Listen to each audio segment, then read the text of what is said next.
मोहना गांव में green expressway पर उतार चढ़ाव की मांग को लेकर पिछले 134 दिन से धरने पर बैठे किसानों से मिलने पहुंचे विधायक। जी हां, आपको बता दें कि फरीदाबाद मोहना गांव में ग्रीन एक्सप्रेसवे पर उतार चढ़ाव की मांग को लेकर पिछले 134 दिन से धरने पर बैठे किसानों से मिलने विधायक नैनपाल रावत धरना स्थल पर पहुंचे, जहां पर विधायक नैनपाल रावत का किसानों द्वारा स्वागत भी किया गया। इस मौके पर विधायक नैनपाल रावत ने किसानों को आश्वासन देते हुए कहा कि जल्द ही सरकार उनकी मांग को पूरा भी करेगी।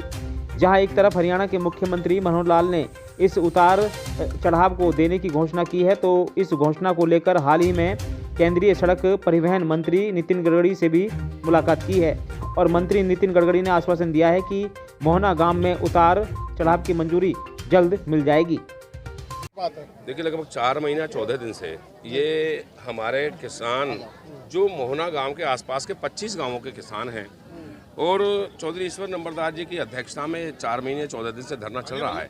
और धरने का एक बहुत बड़ा कारण है कि 3 मई 2022 को माननीय मुख्यमंत्री महोदय पनेरा खुर्द में आए थे और लोगों की डिमांड पे, गांव वालों की डिमांड पे, एक मैंने छोटा सा पत्र, एक चिट्ठी माननीय मुख्यमंत्री को दी थी। माननीय मुख्यमंत्री महोदय, हमारे ये जेवर एक्सप्रेसवे यहाँ से निकल रहा है, ग्रीन हाईवे, और जेवर को ये एयरपोर्ट को जोड़ेगा, तो हमारे किसानों की चलो ज़मीन तो एक बार हुई, उसका जो पैसा जैसा मिलना था वो मिल गया। एक उतार चढ़ाव हमारे गांवों के लिए होना चाहिए, क्योंकि हमारे 20 से 25 गांव यहाँ लगते हैं और अगर यहाँ से हम हाईवे ले जा रहे हैं और हमारे गांव उसमें कनेक्ट नहीं होते तो उसका हमें क्या बेनिफिट होगा। तो माननीय मुख्यमंत्री महोदय ने वो उस मांग को सहज स्वीकार किया। स्वीकार करते हुए उसको मान लिया और उसकी घोषणा कर दी कि मोहना पे उतार चढ़ाव बनेगा जेवर एक्सप्रेस से।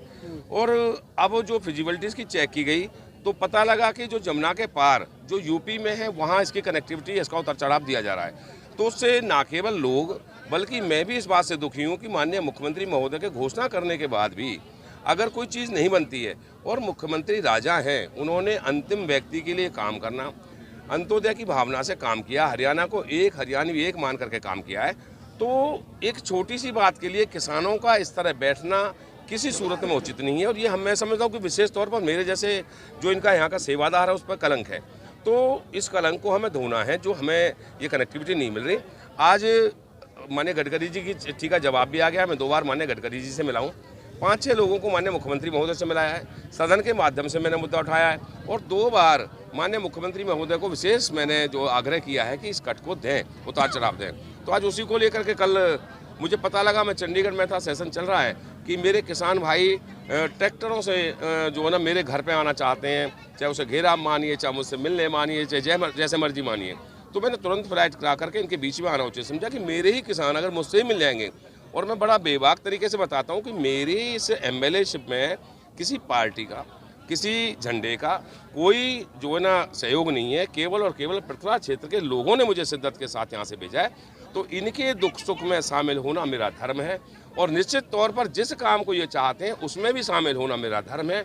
और ये तो माननीय मुख्यमंत्री महोदय की घोषणा है, इसमें तो शायद किसी का आबे तबे का मतलब ही नहीं बनता। और मैं समझता हूँ कि अभी पीछे जैसे चंदावली में एक पुल को लेकर के धरना चला था, माननीय मुख्यमंत्री महोदय ने बड़े तगड़ेपन के साथ, झटके के साथ NHAI के अधिकारियों को लताड़ भी लगाई कि मैं मुख्यमंत्री मनोहर लाल बोल रहा हूँ, क्या फिजिबिलिटी होती है। तो मैं तो वही फ़ोन माननीय मुख्यमंत्री महोदय का और वही कदम माननीय मुख्यमंत्री महोदय का इस मोहना उतार चढ़ाव के कट के लिए चाहता हूँ कि NHAI को एक ऐसा फ़ोन जाए या वो स्वयं मिले कि किसी सूरत में भी वही फ़ोन चाहिए जो चंदावली के पुल के लिए दिया था, वही मुझे मोहना उतार चढ़ाव के लिए चाहिए। और निश्चित तौर पर इनकी जायज़ मांग है।